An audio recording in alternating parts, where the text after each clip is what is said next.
जय श्री राम। जय वीर हनुमान।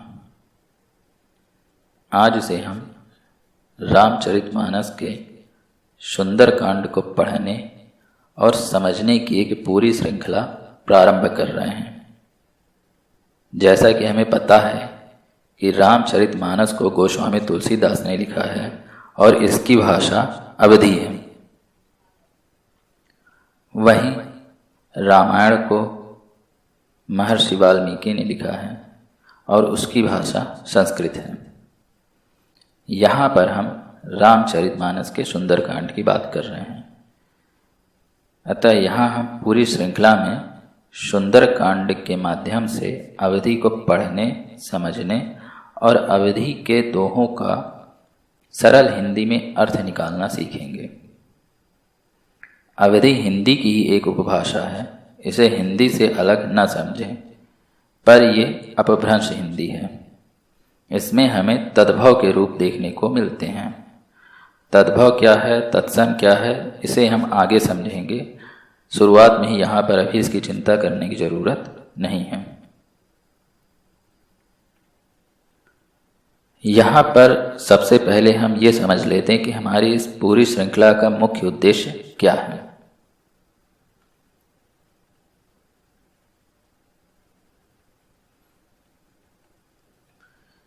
यहाँ हम अवधि को पढ़ना और समझना सीखेंगे।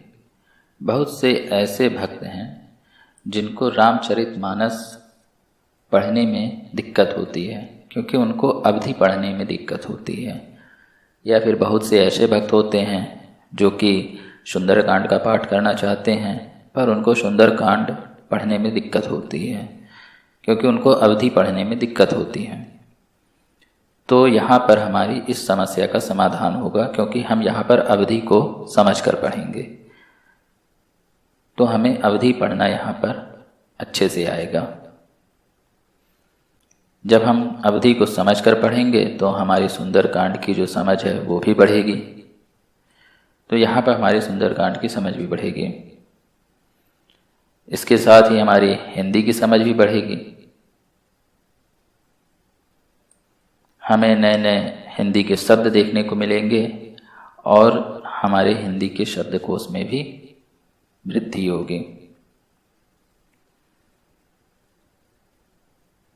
तो यहाँ पर हम अवधि को समझेंगे, हिंदी को सीखेंगे, अवधि को सीखेंगे, और जब हम धीरे धीरे आगे बढ़ेंगे तो आप देखेंगे कि अवधि के चौपाई, दोहे, छंद, इनको केवल आप पढ़कर ही उनका हिंदी में अर्थ समझ जाएंगे। आप इस लायक बन जाएंगे।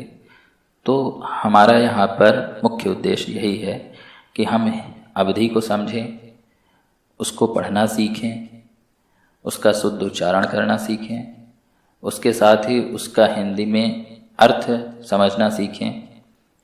अवधि हिंदी की ही उपभाषा है, लेकिन हम उसको सरल हिंदी में थोड़ा समझेंगे। और इसके साथ ही हमें बहुत सारे हिंदी के पर्यायवाची देखने को मिलेंगे, तो हमें हिंदी के शब्दकोश में भी बढ़ोतरी देखने को मिलेगी। हमारी हिंदी की समझ भी बढ़ेगी।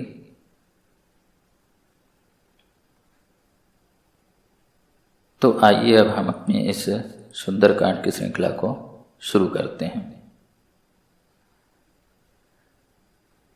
सुंदरकांड की शुरुआत किष्किंधा कांड के 29वें दोहे से मानी जाती है।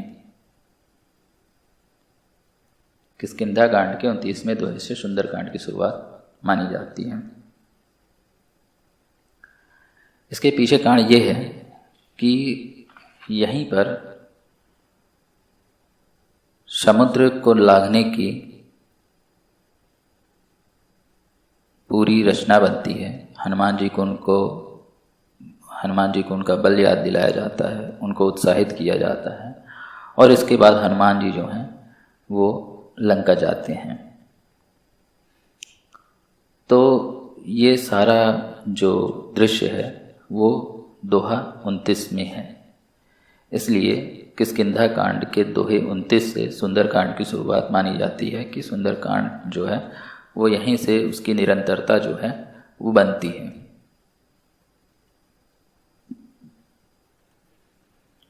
तो इस दोहे को शुरू करने से पहले थोड़ा सा हम किष्किंधा कांड के बैकग्राउंड के बारे में जान लेते हैं कि इसमें हुआ क्या था, ताकि हमें ये जो 29 नंबर वाला दोहा है ये समझने में आसानी होगी।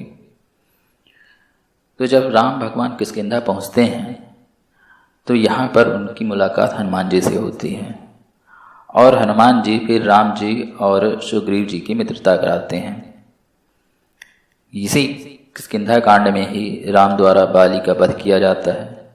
इसी में ही हमें वर्षा ऋतु और शरद ऋतु का वर्णन मिलता है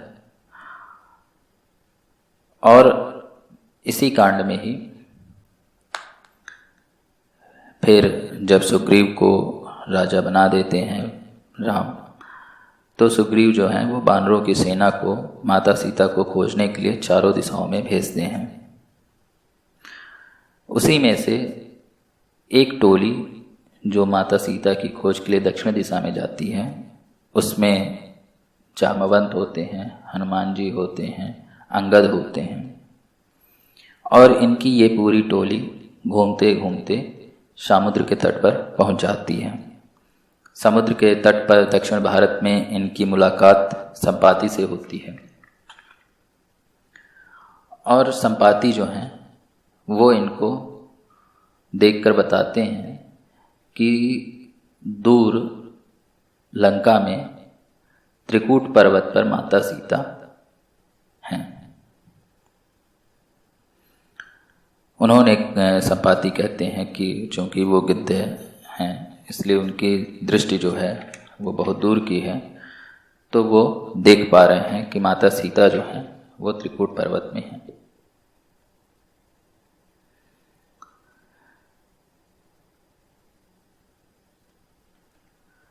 अब सामने समुद्र को देखकर सभी विस्मय में पड़ जाते हैं कि आखिर इसको हम कैसे पार करके माता सीता के पास जाएंगे। तो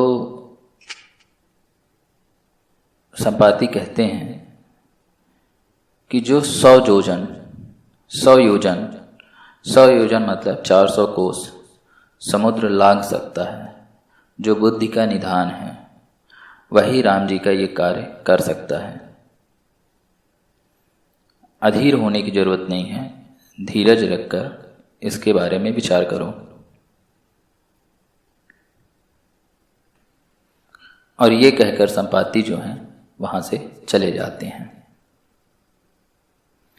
इसके बाद वानरों की सेना के बीच में जामवंत, हनुमान जी और अंगद के बीच में विचार विमर्श शुरू होता है। जामवंत कहते हैं कि मैं बूढ़ा हो गया हूँ, मेरे शरीर में पहले जैसी ताकत नहीं रह गई है, तो अभी मेरा उस पार जाना संभव नहीं है। और उसके बाद ही अगला ये जो दोहा है, बलि बांधत प्रभु बाढ़े सो तन बरन न जाई, उभय घरी महदीने साध प्रदक्षिण धाई, ये जामवंत जी ही कह रहे हैं। और यहाँ पर जामवंत कह रहे हैं कि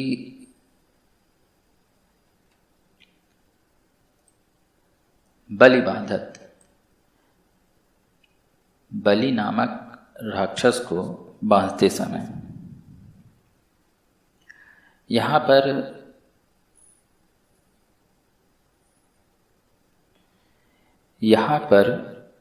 जामवंत जी तब की बात कर रहे हैं जब भगवान विष्णु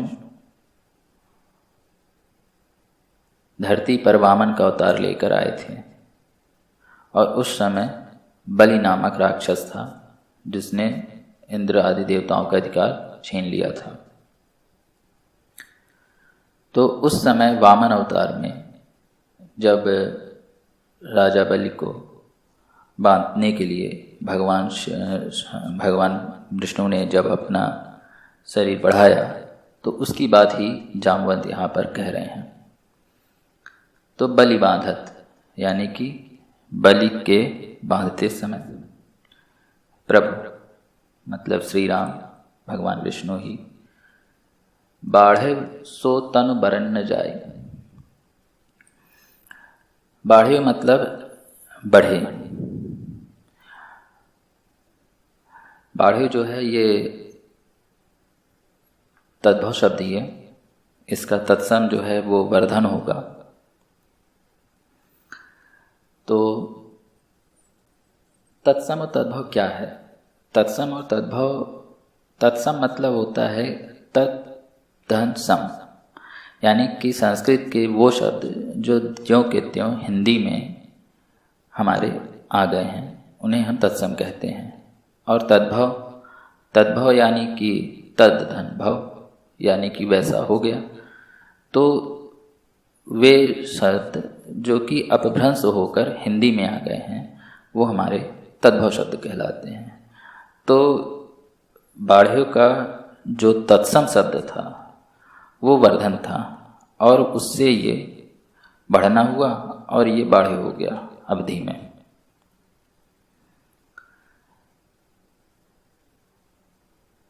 तो बाढ़्य मतलब बढ़ना।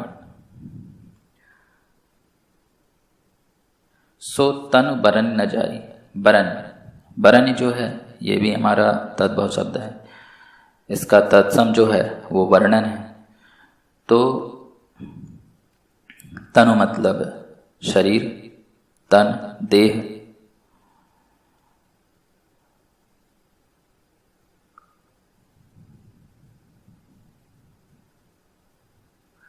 तो बलि बांधत प्रभु बाढ़े सो तनु बरन न जाए। बल के बांधते समय प्रभु इतने बढ़े कि उस शरीर का वर्णन नहीं हो सकता, वर्णन न जाए, वर्णन नहीं किया जा सकता है। सो तनु मतलब उस शरीर का।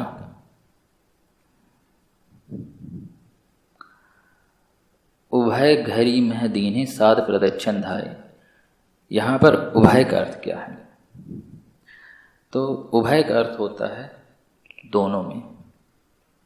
जैसे कि हमें पता है उभयचर होता है, उभयनिष्ठ होता है, जिसकी निष्ठा दोनों पक्ष में हो। तो उभय यानी कि बोथ, यानी कि उभय जो होता है वो दो के अर्थ में प्रयोग किया जाता है। उभय घरी, घड़ी मतलब घड़ी, घड़ी घड़ी ये भी तत्सम शब्द है, तद्भव शब्द है। इसका तत्सम जो है वो घट्टिका होता है, लेकिन ठीक है यहाँ पर घड़ी का यूज़ किया गया है, उपयोग किया गया है। तो उभय घड़ी यानी कि दो ही घड़ी। मह दीनी साध प्रदक्षिण धाई। मह मतलब दो ही घड़ी, मह मतलब में। धाई मतलब दौड़कर। साध प्रदक्षिण, प्रदक्षिणी ये हमारा अवधि है और तद्भव है। इसका जो तत्सम होगा वो प्रदक्षिणा होगा। सात मतलब सात। तो जामवंत जी कहते हैं कि मैंने दो ही घड़ी में दौड़कर उनकी 7 प्रदक्षिणाएं कर ली। तो इसका पूरा अर्थ यहाँ पर यह हो रहा है कि बाली के बांधते समय जब जामवंत जी युवा थे तो उस समय उन्होंने भगवान के विशालकाय शरीर की प्रदक्षिणा जो है वो 2 घड़ी में ही दौड़कर कर ली थी। लेकिन अब वो बूढ़े हो चुके हैं, इसलिए अब वो समुद्र के उस पार नहीं जा पाएंगे।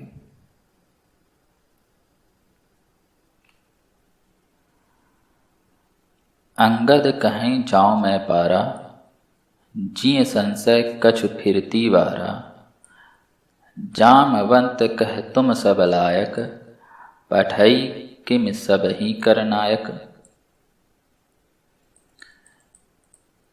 तब वहाँ पर अंगद बैठे थे और अंगद कहते हैं, अंगद कहीं, कहीं मतलब कहते हैं, जाऊं मैं पारा, यानी कि मैं उस पार तो चला जाऊंगा। जिय संशय कछु फिरती बारा,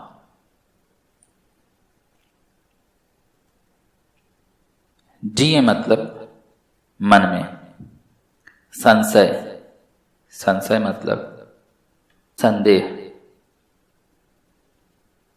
कछु मतलब कुछ, थोड़ा, फिरती बारा मतलब लौटते समय, लौटने टाइम।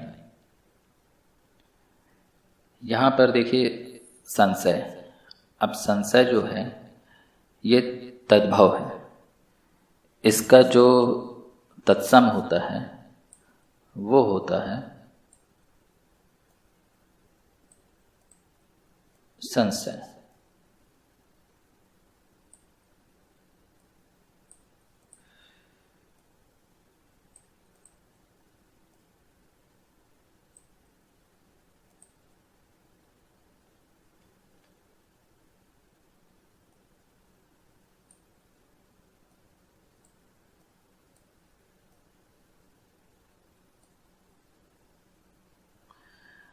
ये संशय का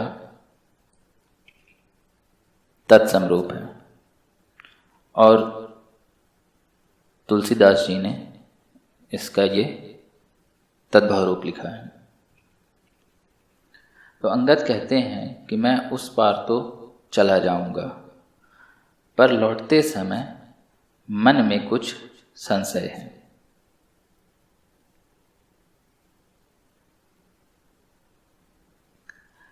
तब जामवंत जी कहते हैं,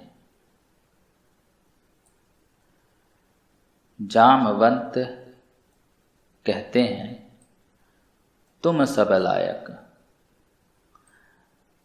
तो जामवंत जी अंगद से कहते हैं कि हे अंगद, तुम सब प्रकार से योग्य हो, पर पठई किम सब ही कर नायक। पठई मतलब भेजें,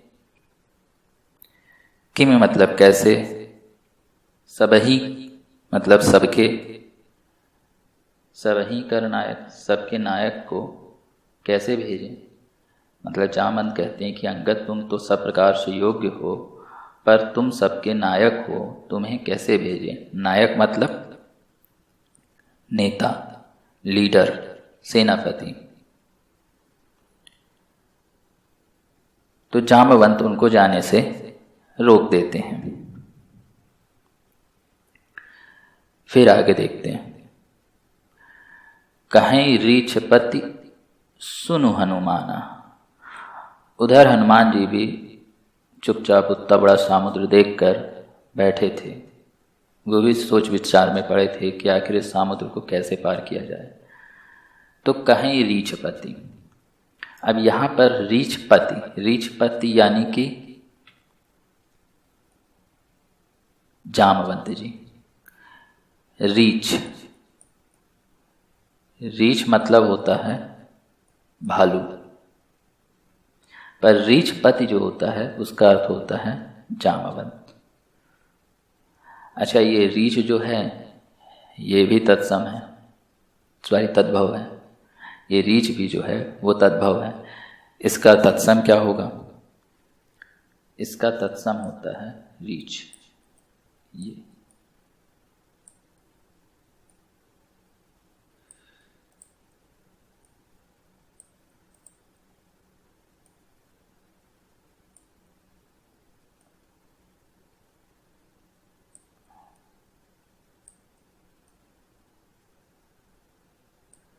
ये इसका तद्भव है, तत्सम है।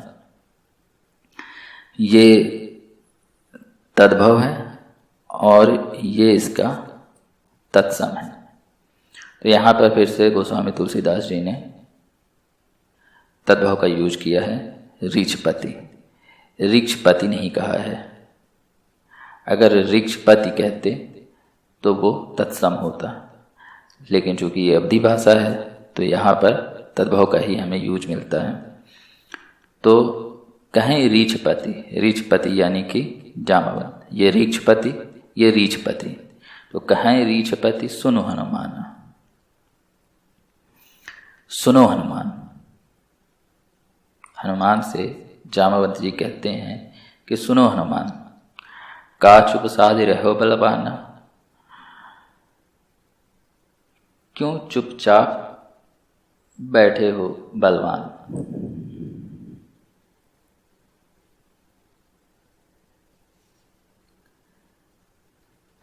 हे बलवान, तुम इतने बड़े बलशाली हो, आखिर चुप्पी साध कर क्यों बैठे हो।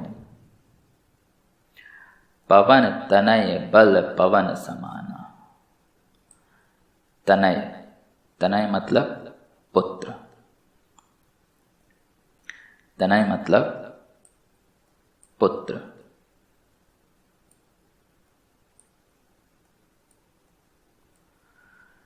तो पवन तनय यानी कि पवन के पुत्र। बल पवन समाना, बल जो है वो किसके समान है, पवन के समान है।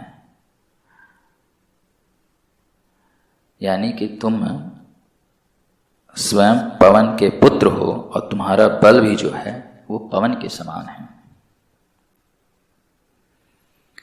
यहां पर हम थोड़ा सा पर्यायवाची का देखना चाहें तो तनय का अर्थ होता है पुत्र, और इसी को अगर हम तनया कर दें तो इसका अर्थ हो जाएगा पुत्री। वस्तुतः जो पुत्र के पर्यायवाची हैं उनमें बड़ा आ लगाने पर वो पुत्री के पर्यायवाची हो जाते हैं। तो पवन तनय बल पवन समाना, बुद्धि विवेक विज्ञान निधाना।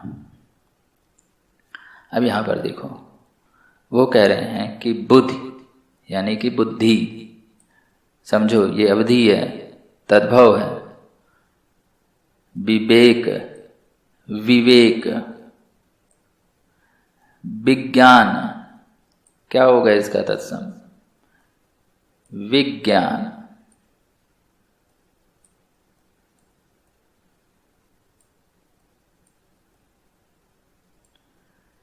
निधाना, निधान, निधि, खजाना। निधान मतलब निधि हो, खजाना हो, खान हो। तो बुद्धि विवेक और विज्ञान के निधि, खजाना, खान हो। तो कहें ऋक्षपति सुनो हनुमाना, का चुप साध रहे बलवाना, पवन तनय बल पवन समाना, बुद्धि विवेक विज्ञान निधाना। ऋक्षपति जी हनुमान जी से कहते हैं कि सुनो हनुमान, क्यों चुपचाप साध कर बैठे हो। हे बलवान, चुप्पी साध कर क्यों बैठे हो। पवन तनय बल पवन समाना, तुम पवन के स्वयं पुत्र हो, बल भी तुम्हारे पास पवन के समान है, और तुम बुद्धि विवेक और विज्ञान के निधान, खान हो, खजाना है तुम्हारे पास।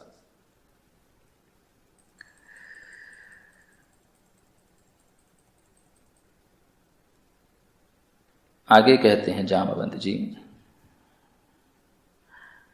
कवन सुकाज कठिन जग माही।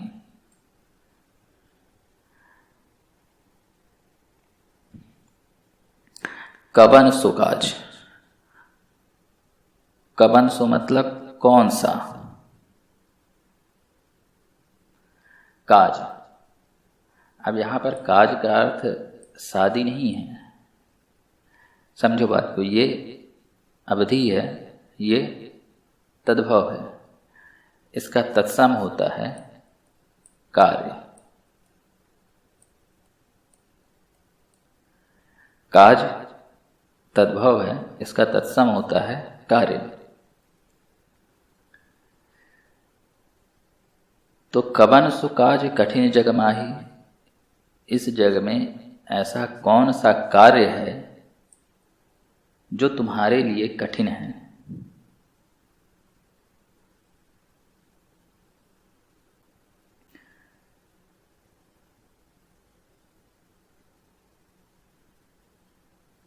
जो नहीं होत तात तुम पाही।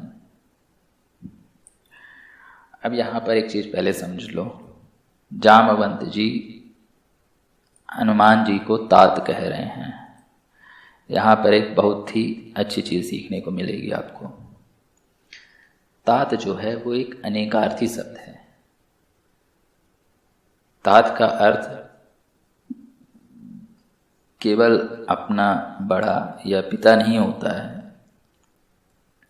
जामवंत जी हनुमान जी को तात कह रहे हैं, तो तात जो है एक अनेकार्थी शब्द है। इसका उपयोग जो है वो मित्र के लिए भी किया जाता है, पिता के लिए भी किया जाता है, और किसी को संबोधित करने के लिए भी तात का उपयोग किया जाता है।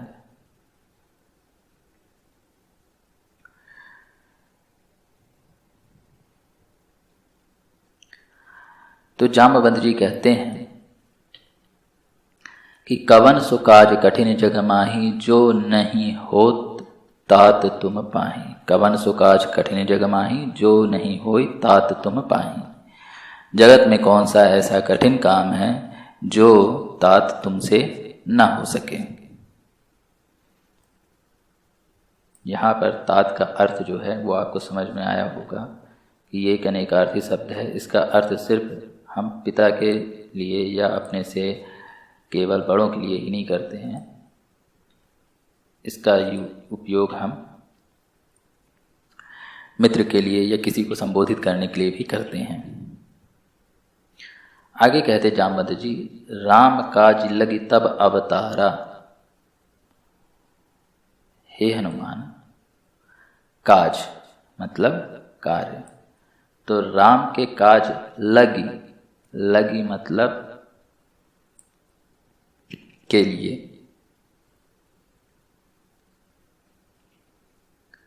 तब अवतारा, तब मतलब तुम्हारा, अवतारा मतलब अवतार हुआ है। तो राम काज लगी तब अवतारा, राम के काम के लिए, राम का कार्य करने के लिए, राम के काज के लिए ही तो तुम्हारा अवतार हुआ है। सुनत ही भयं पर्वताकारा, सुनत ही भयं पर्वताकारा।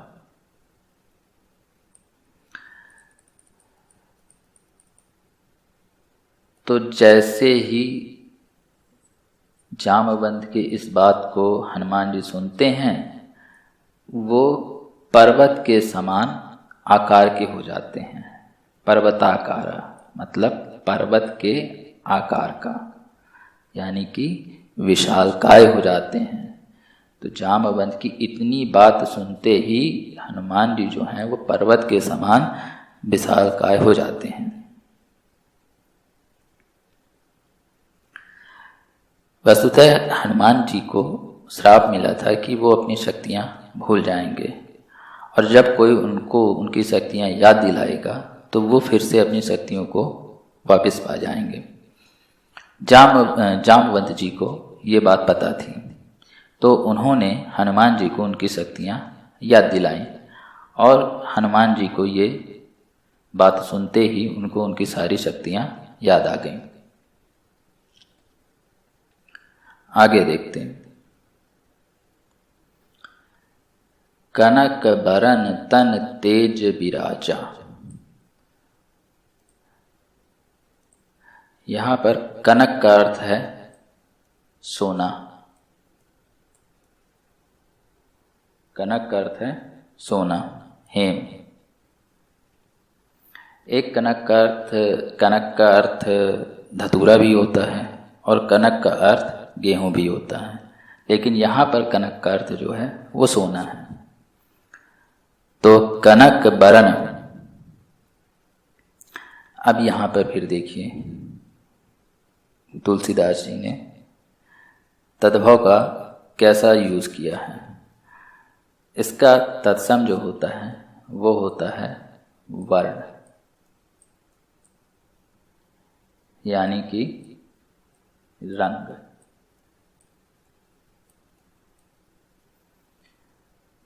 तो वर्ण का यहाँ पर जो तद्भव में यूज हुआ है उसका तत्सम है वर्ण और उसका अर्थ होता है रंग। तन मतलब शरीर, तेज, विराजा मतलब विराजमान हो गया।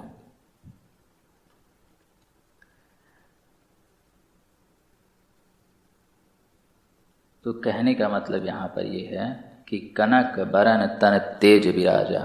हनुमान जी जब पर्वताकार हो गए तो उनके शरीर में सोने के रंग का तेज विराजमान हो गया, कनक के वर्ण का तेज विराजित हो गया। मानव अपर गिरिंध कर राजा। अब यहां पर देखो फिर से अपर, यहां पर अपर का अर्थ बिना पर के नहीं है।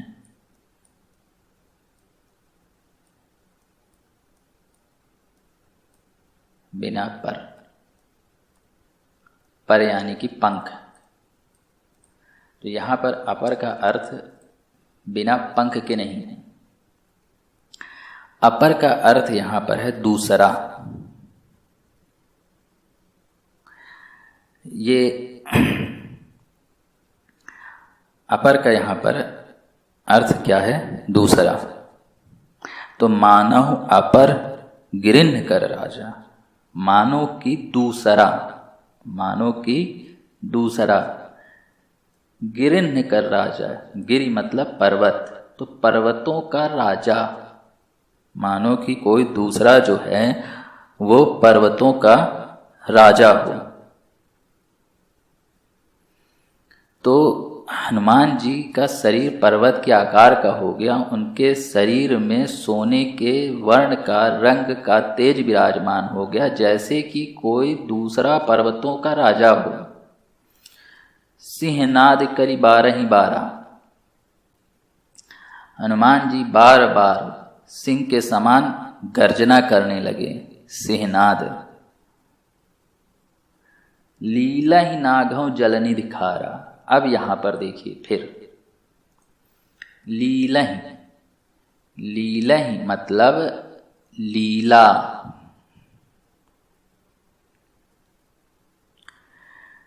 लीलहि मतलब लीलना नहीं, गटक जाना नहीं। लीलहि मतलब लीला दिखाना, यानी कि लीला खेल खेल में कह सकते हो आप कि खेल खेल में। नाघव जलनिधि खारा। जलनिधि, जलनिधि मतलब समुद्र।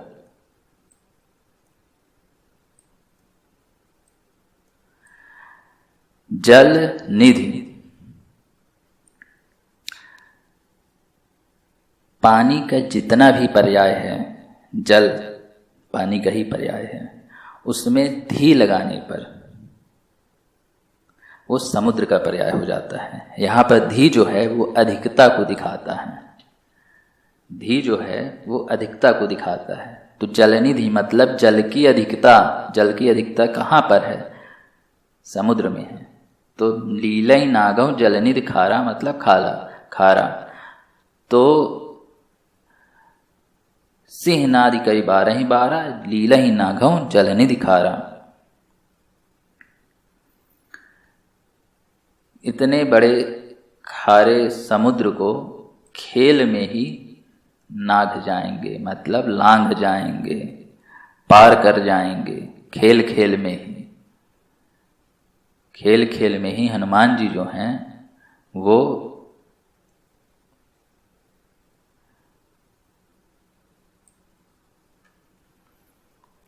तो सिंह, हनुमान जी सिंह के समान गर्जना करते हुए कहने लगे कि मैं इस खारे समुद्र को खेल खेल में ही पार कर जाऊंगा।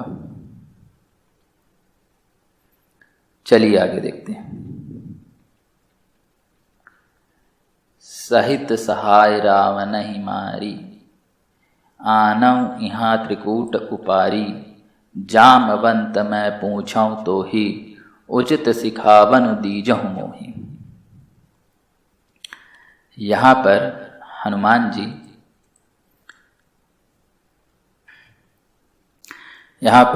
जी जामवंत से कहते हैं, सहित सहाय, सहायकों के सहित,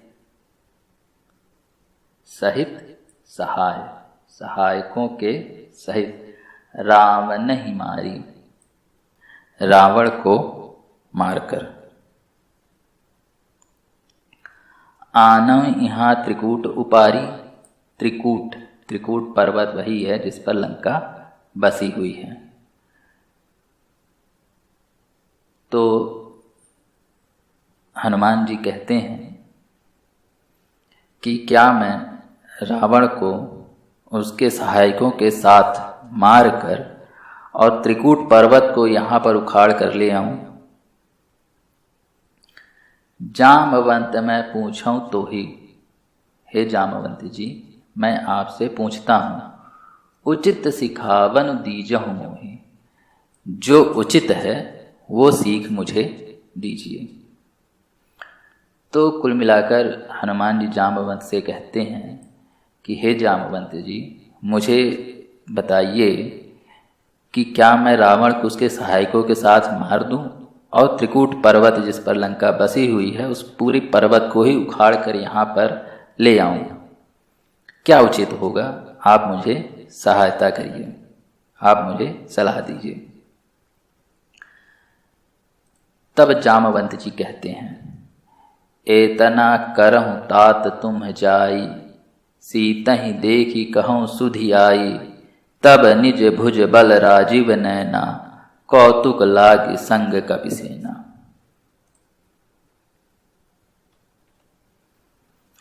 एतना, एतना मतलब केवल इतना है।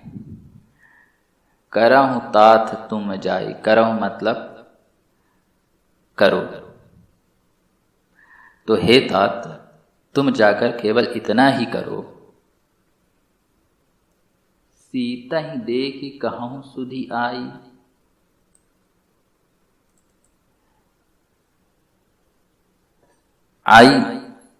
आई मतलब आकर के, सुधि मतलब हाल चाल, तो कहूँ मतलब कहो, तो सीता को देखकर आओ और उनका हाल चाल कैसा है वो बतलाओ। तो जामवंत जी हनुमान जी से कहते हैं कि हे तात तुम जाकर इतना ही करो कि सीता जी को देखकर लौट आओ और उनका हाल चाल बतलाओ। तब मतलब उसके बाद, निज मतलब खुद के, भुज मतलब भुजाओं के, बल, बल मतलब बल से, राजीव नैना, राजीव नैना। अब यहाँ पर समझिए, राजीव नैना तुलसीदास जी राम भगवान को कह रहे हैं। रामचरितमानस में तुलसीदास जी राजीव नैना राम भगवान के लिए उपयोग कर रहे हैं। राजीव नैना मतलब कमल नयन, राजीव मतलब कमल। तो कमल नयन राजीव नैना जो हैं वो तुलसीदास जी राम भगवान को कह रहे हैं। तो जामवंत कहते हैं कि तब निज भुज बल राजीव नैना, कौतुक लाग संग कपि सेना। राजीव नैना यानी कि राम भगवान उसके बाद अपने निज खुद के भुजाओं के बल से कौतुक लाग संग कपि सेना, कौतुक मतलब कौतूहल के लिए, खेल के लिए, लग संग का कपि सेना, लागी संग कपि सेना, कौतुक लागी संग कपि सेना मतलब बंदरों की जो सेना है उसको साथ में लेकर। तो कौतुक यानी कि खेल के लिए ही कप की जो सेना है, बंदरों की जो सेना है, उसको साथ में लेंगे। और फिर आगे कहते हैं, आगे ये छंद आ जाता है, ये वार्णिक छंद है। आगे कहते हैं, जामवंत जी आगे कहते हैं, मतलब इसके बाद की कौतुक लाग संग कपि सेना, कि कपि की जो सेना है उसको साथ में लेकर खेल के लिए राम भगवान कपि सेन संग संघारी निश्चर राम सीत ही आनी है। त्रैलोक पावन सुजसु सुर मुनि नारदादि बखानी हैं। जो सुनत गावत कहत समुझत परम पद नर पावई। रघुबीर पद पाथोज मधुकर दास तुलसी गावई।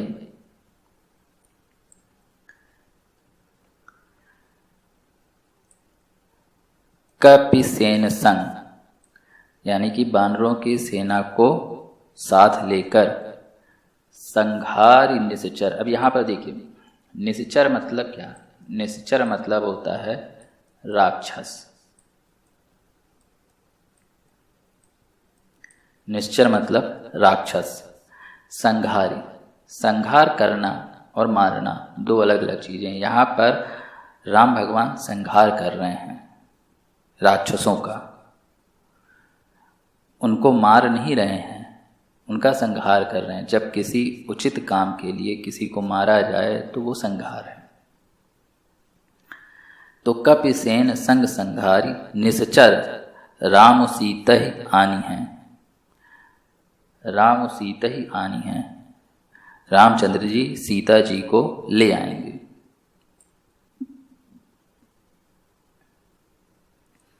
तो वानरों की सेना साथ लेकर राक्षसों का संहार करके श्री रामचंद्र जी सीता जी को ले आएंगे। त्रैलोक पावन सुजस सुर मुनि नारद आदि बखानी हैं। अब यहाँ पर देखिए, तुलसीदास जी सुयस को सुजस कह रहे हैं। त्रैलोक मतलब तीनों लोकों में, पावन मतलब पवित्र, सुजस मतलब सुयस, सुर मतलब देवता, मुनि मतलब ऋषि, नारद आदि मतलब नारद आदि, बखानी है मतलब बखान करेंगे।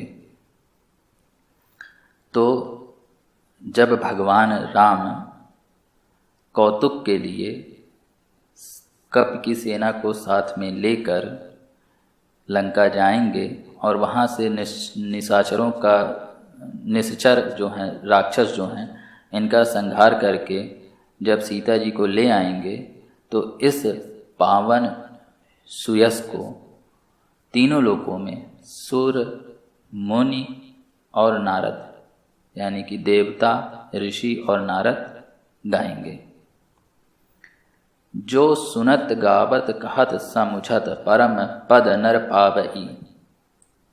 ठीक,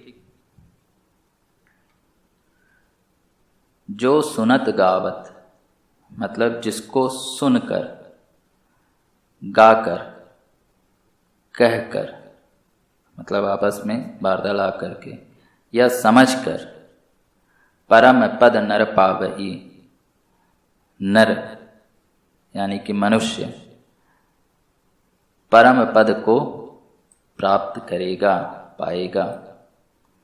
यानी कि जिसे सुनकर, गाकर या कहकर या समझकर मनुष्य परम पद को प्राप्त करेगा। रघुबीर पद पाथोज मधुकर दास तुलसी गावे। अब यहाँ पर समझो, पाथोज मतलब क्या? कमल। मधुकर मतलब भंवरा। रघुबीर पद पाथोज मतलब भगवान श्री राम के चरण कमल। पाथोज मतलब कमल, तो पद पाथोज मतलब चरण कमल। मधुकर दास तुलसी गावे। मधुकर मतलब भंवरा, दास तुलसी यानी कि तुलसीदास जी अपने आप को भंवरा कह रहे हैं। तुलसीदास जी अपने आप को भंवरा कहते हैं। और फूल किसको कह रहे हैं? तो फूल कह रहे हैं श्री राम के जो चरण कमल हैं उनको। तो श्री राम जी के चरण कमल में यानी कि जो फूल है उसमें जो भंवरा फूल में लगता है, तो श्री रामचंद्र जी के चरण कमल में जो भंवरा है वो तुलसीदास जी हैं और वो ये गा रहे हैं। मतलब तुलसीदास जी अपने आप को भ्रमरा कह रहे हैं भगवान श्री राम के चरण कमल का। और ये जो है तुलसीदास जी गा रहे हैं। किसको गा रहे हैं? इसी को, त्रैलोक पावन सुजस, जिसको कि सुर नर मुनि गावत कहत समझत। तो सुर मुनि नारदाद बखानिए, जो सुनत गावत कहत समझत परम पद नार पावई। ठीक, तो जिसको सुनने से, गाने से, कहने से, समझने से नर परम पद को प्राप्त करता है, उसी को तुलसीदास जी श्री रघुवीर जी के चरण कमल का भ्रमरा गा रहा है।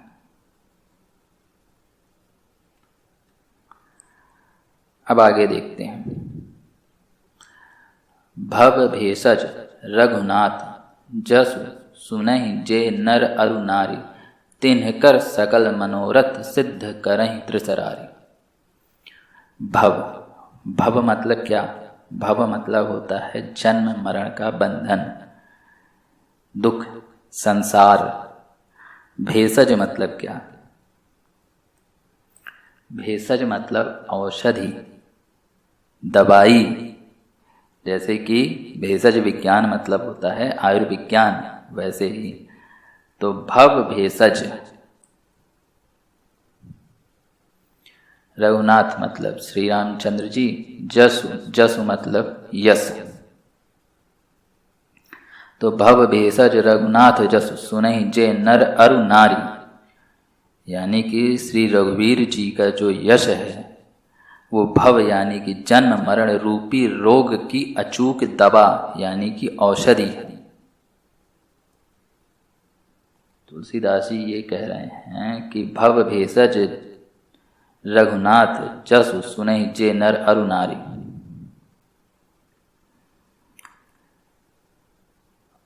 जो नर और नारी इसे सुनेगा, तिन्हकर सकल मनोरथ सिद्ध करहि त्रिसरारी। त्रिसरारी मतलब त्रिशिर के अरि। त्रिशिर के अरि मतलब राम भगवान। बहुब्रीहि समास है यहाँ पर।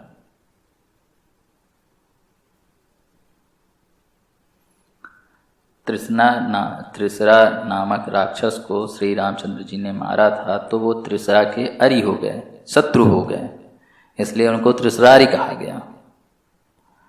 तो उनकी सकल मनोरथ, मनोकामना को त्रिसरारी यानी कि भगवान राम जो हैं वो सिद्ध कर देंगे।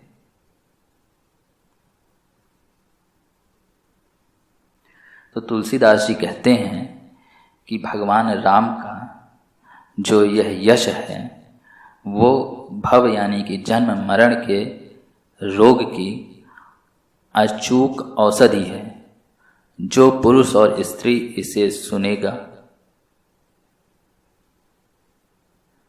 उनकी सारी मनोकामनाओं को त्रिसरारी यानी कि भगवान राम सिद्ध कर देंगे। आगे देखते हैं। आगे तुलसी बाबा कहते हैं, नीलोत्पल तन श्याम काम कोटि शोभा अधिक, सुनिए तासु गुण ग्राम जासु नाम अघ खग बधिक। नीलोत्पल, नील धन उत्पल।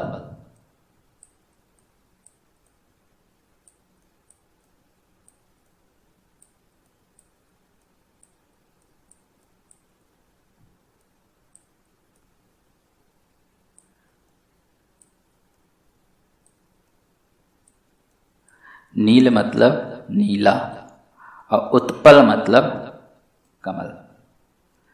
तो नीलोत्पल मतलब नीले कलर का कमल। नीलोत्पल तन श्याम, काम, काम मतलब कामदेव। कोटि, कोटि मतलब करोड़। अधिक मतलब ज्यादा। तो तुलसी बाबा कहते हैं कि नीलोत्पल तन श्याम, काम कोटि शोभा अधिक। जिनका तन नीले कमल के समान श्याम है और जिनकी शोभा करोड़ों कामदेवों से भी अधिक है।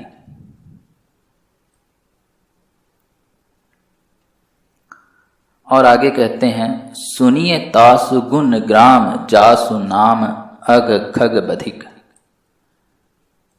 यहां पर देखिए,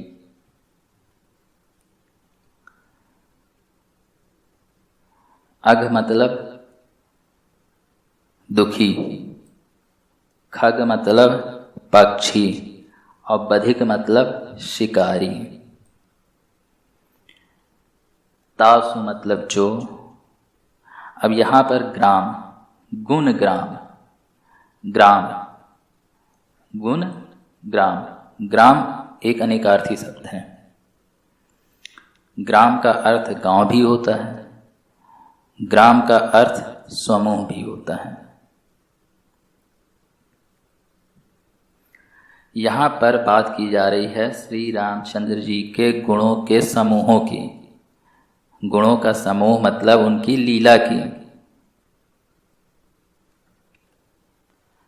मतलब जासु नाम अघ खग बधिक, जिनका नाम अघ खग बधिक, दुखी यानी कि पाप रूपी पक्षी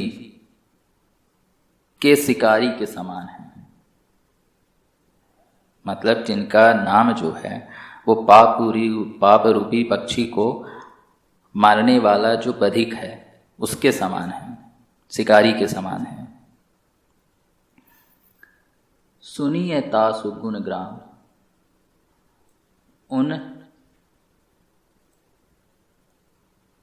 उनके गुण ग्राम मतलब गुणों के समूह को सुनना चाहिए। उन प्रभु के गुणों के समूह को यानी कि उनकी लीला को सुनना चाहिए। आगे यहाँ पर हमारा किष्किंधा कांड समाप्त होता है और अब यहाँ से हमारा मूलतः सुंदर कांड शुरू होता है। और सुंदर कांड की शुरुआत जो है वो श्लोक के साथ में होती है। जो तुलसीदास जी हैं उन्होंने रामचरितमानस को दोहे, छंद, चौपाई में लिखा है और इसमें उन्होंने संस्कृत भाषा का प्रयोग नहीं किया है। लेकिन हाँ, अपने हर कांड को शुरू करने से पहले वो श्लोक का उपयोग कर रहे हैं जिसमें कि वो संस्कृत भाषा का यूज़ कर रहे हैं। लेकिन जो हमारे वाल्मीकि हैं उन्होंने रामायण में संस्कृत भाषा का यूज़ किया है। यहाँ पर रामचरितमानस में तुलसीदास जी हर कांड की शुरुआत श्लोक से करते हैं। यहाँ पर भी सुंदर कांड की शुरुआत हो रही है तो इसकी शुरुआत इस श्लोक से हो रही है। अब चूँकि आज समय ज़्यादा हो गया है इस वीडियो का, इसलिए सुंदर कांड की जो शुरुआत है वो हम अगले वीडियो से करेंगे। जो इसकी दूसरी श्रृंखला हमारी आएगी, अगली श्रृंखला जो आएगी इसकी, उसमें हम सुंदर कांड की शुरुआत करेंगे। आज के लिए यहीं तक। आप सभी का जुड़ने के लिए धन्यवाद। इसी तरीके की रोचक जानकारी के लिए हमारे साथ जुड़े रहें और हमारे इस चैनल को, भक्ति सागर को, सब्सक्राइब करना न भूलें। इसको सभी अपने बंधु बांधवों के साथ शेयर करें। सभी आनंद लें, खुश रहें। जय श्री राम।